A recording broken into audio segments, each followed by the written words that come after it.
কবিতাৰ শিৰোনাম বিশ্ব সাহিত্য। নালাগে স্বদেশ এৰি বিদেশে ঘূৰিব, নালাগে ৰজা ৰাণীৰ কাহিনী ৰচিব।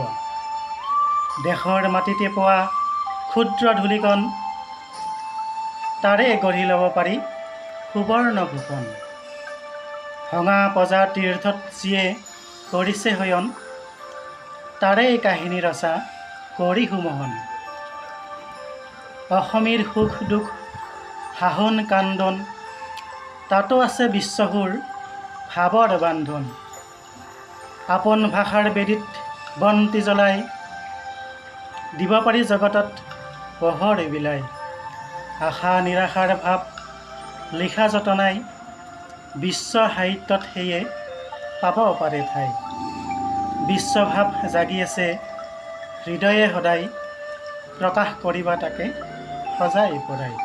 কবি অনন্ত বৰ্মন।